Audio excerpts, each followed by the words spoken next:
Shalom sahabat DC, di tengah upaya dunia untuk mengatasi pandemi COVID-19, beredar kabar adanya penggunaan luciferase di dalam vaksin COVID-19. Luciferase ini dikaitkan dengan Lucifer, yang secara umum dipercaya oleh umat Kristen sebagai nama iblis atau setan. Akibatnya, banyak orang Kristen menjadi ragu, bahkan menolak penggunaan vaksin COVID-19. Salah satu korban dari informasi ini adalah aktris pemeran Putri Shuri dalam film Black Panther, Letitia Wright, yang dikecam lantaran postingannya di akun media sosial miliknya pada awal Desember 2020 tentang kandungan luciferase di dalam vaksin COVID-19. Apakah luciferase itu? Luciferase adalah enzim yang menghasilkan bioluminescence, yaitu pancaran cahaya biokimia oleh organisme hidup seperti kunang-kunang atau binatang-binatang yang hidup di dasar laut.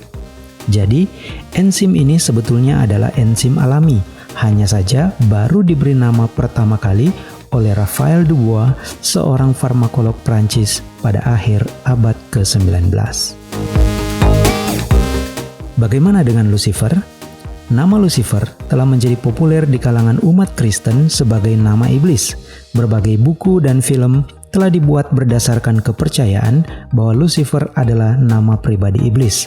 Meskipun jika kita bertanya pada para ahli tafsir Alkitab, sebagian besar akan menolak pandangan itu. Mengapa?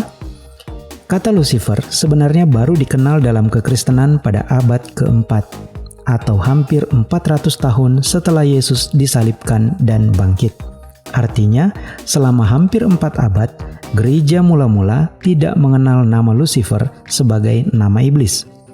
Kata ini baru digunakan dalam Alkitab Vulgata, yaitu Alkitab berbahasa Latin terjemahan Yerome, seorang teolog dan juga sejarawan Kristen pada abad keempat Masehi. Secara harfiah, Lucifer berasal dari dua kata, yaitu lucis yang berarti cahaya dan fere yang berarti membawa atau menghasilkan. Jadi, Lucifer dalam bahasa Latin berarti pembawa atau penghasil cahaya. Itulah sebabnya enzim pada kunang-kunang disebut luciferase karena menghasilkan cahaya. Sebelum digunakan dalam Alkitab, Lucifer adalah sebutan untuk bintang timur yang bercahaya terang, yaitu planet Venus dalam mitologi Romawi kuno. Untuk memahami arti kata Lucifer dalam Alkitab, marilah kita melihat dalam Alkitab Vulgata, sebab di dalam Alkitab inilah kata Lucifer pertama kali digunakan. Dalam Alkitab Vulgata, kata Lucifer muncul sebanyak 5 kali. Yang pertama, di dalam Ayub pasal 11 ayat 17. Di sana disebutkan Orieris ut Lucifer, yang artinya seperti bintang timur. Lucifer pada ayat ini merujuk pada bintang timur atau bintang fajar dalam pengertian harfiah, yang diterjemahkan dari kata boker dalam bahasa Ibrani yang artinya pagi hari. Yang kedua, Ayub 38 ayat 32. Nunquid producis luciferum in tempore suo. Bisakah engkau memunculkan gugusan bintang pada waktunya? Di sini kata Lucifer atau luciferum merujuk pada gugusan bintang atau zodiak. Dalam bahasa Ibrani disebut Mazarot. Yang ketiga, Mazmur 109 ayat 3. In splendoribus sanctorum ex utero ante luciferum genuite. Dalam terang orang-orang kudus, aku telah melahirkanmu dari kandungan sebelum fajar. Kata Lucifer di sini merujuk pada kata fajar, diterjemahkan dari kata Ibrani mishar yang berarti fajar. Yang keempat, Yesaya pasal 14 ayat yang ke-12. Quomodo sesidisti dekailo Lucifer. Betapa engkau telah jatuh, hai bintang timur. Lucifer pada ayat ini merujuk pada Raja Babel yang digambarkan sebagai bintang timur, sebagai lambang keangkuhan atas kejayaan mereka. Kata ini diterjemahkan dari kata Helel dalam bahasa Ibrani. Uniknya, Alkitab terjemahan bahasa Inggris King James Version menerjemahkan Lucifer pada ayat ini seperti dalam teks Latin, bahkan diawali dengan huruf besar. Dan kata Lucifer hanya muncul dalam ayat ini dalam keseluruhan King James Version.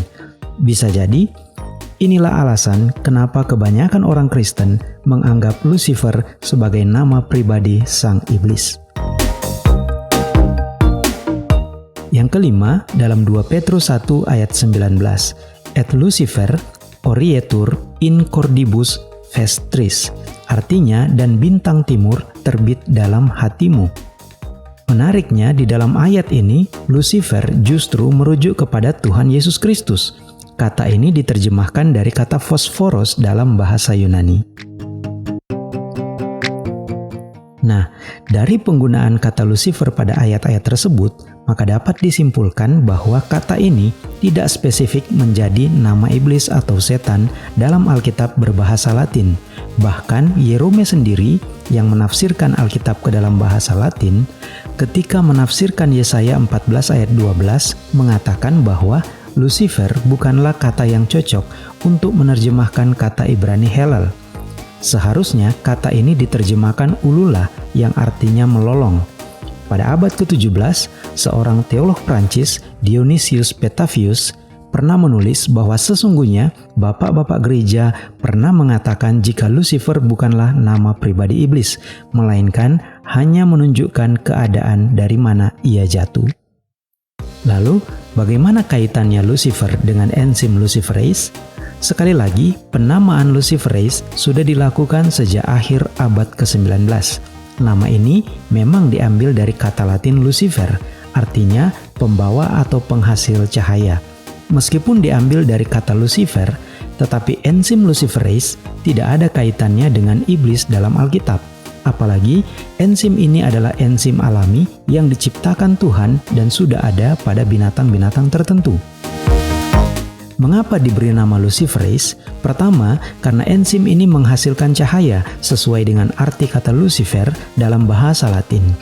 Dan yang kedua, karena sudah menjadi standar internasional di mana nama ilmiah menggunakan bahasa Latin. Luciferase sendiri adalah nama enzim yang menghasilkan cahaya yang ada pada kunang-kunang dan binatang-binatang yang hidup di dasar laut. Para pengembang vaksin COVID-19 mengungkapkan bahwa tidak ada luciferase dalam kandungan vaksin COVID-19. Meski begitu, luciferase sudah lama digunakan dalam penelitian-penelitian, khususnya dalam upaya pelemahan berbagai jenis virus. Dalam berbagai penelitian tersebut, luciferase disuntikkan ke dalam virus yang sudah dimatikan, tetapi tidak digunakan dalam vaksin. Sahabat DC dapat memperoleh informasi dari berbagai situs internet atau jurnal-jurnal ilmiah mengenai berbagai riset yang menggunakan luciferase jauh sebelum pengembangan vaksin COVID-19. Semoga informasi ini dapat membuka wawasan kita baik mengenai luciferase maupun mengenai kata Lucifer. Mari budayakan memahami Alkitab dengan baik dan benar agar kita tidak diombang-ambingkan oleh ajaran-ajaran yang tidak bersumber dari Alkitab. Tuhan memberkati.